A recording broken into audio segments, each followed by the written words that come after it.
امروز میخوام یه داستانی رو براتون تعریف کنم که هم عجیب و غیر قابل باوره، هم ترسناک. یعنی از اون چیزاست که بعد از شنیدنش احتمالا خودت امشب با عشق میری زیر پتو میخوابی. داستان یه پسر 17 ساله که تصمیم گرفت 11 روز نخوابه. آره، 11 روز. من خودم به شخصه اگه یه روز نخوابم فرداش مثل زامبیم. نمیدونم واقعا چطور یه نفر تونسته 11 روز نخوابه. سال 1965 یه پسر دبیرستانی به اسم رندی گاردنر، این داداشمون، تصمیمی گرفت که فقط از ذهن یه نوجوان میتونه بر بیاد. میخواست ببینه بدن انسان بدون خواب چطور رفتار میکنه. واقعا چرا؟ چون بچه اون موقع هم حوصله‌شون سر میرفت. اینترنت نبود، تیک تاک نبود. این بنده خدا هم گفت خب بیام بیخواب بشم. روز اول همه چی خوب بود. رندی خوشحال، سرحال، آماده رکورد زدن. اما روز دوم چشماش دیگه فوکوس نمی‌کردن. میخواست به یه چیز نگاه کنه، انگار دنیا تار شده بود. وایسا تار شد. گوشی تار شد. روز سوم اصلا نمیتونست با لمس تشخیص بده چی به چیه. یعنی یه توپ میذاشتن کف دستش، میگفت نمیدونم این سیبه یا سنگه. مغزش رسما ارور داده بود.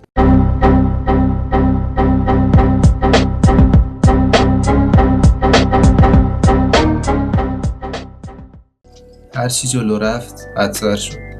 خلق و خو نابود، حواس پخش و پلا، تمرکز کلا گم شده بود. آخرای کار داشت توهم میزد، از همه چیز میترسید.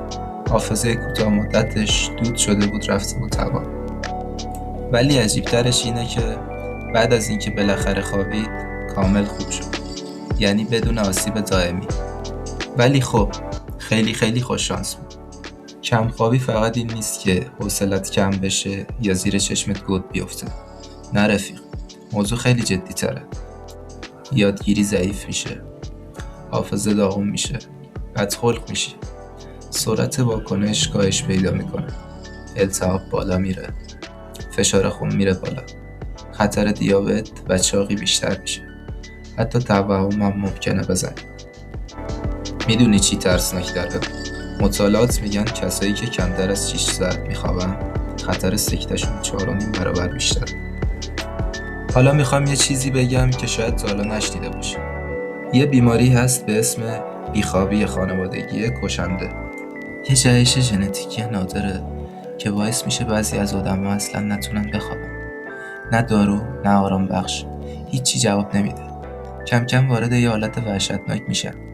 گیجی، توهم، زوال عقل و چند ماه یا چند سال بعد فرد از دنیا میره. واقعا یکی از ترسناکترین بیماری‌های دنیاست. ولی چرا خواب انقدر مهمه؟ موضوع اصلی اینه که مغز اون وقتی بیداره کلی مواد زائد تولید میکنه. یکی از این مواد زائد آدنوزینه. همون چیزیه که هرچی بیشتر جمع بشه بیشتر خوابت میگیره. سیستم لیمفاتیک، قهرمان ناشناخته. نمیدونم اسمشو دارم درست میگم یا نه. وقتی میخوابیم یه سیستم فوق خفن روشن میشه به اسم لیمفاتیک. مثل اینه که مغزت رو میذارن زیر دوش.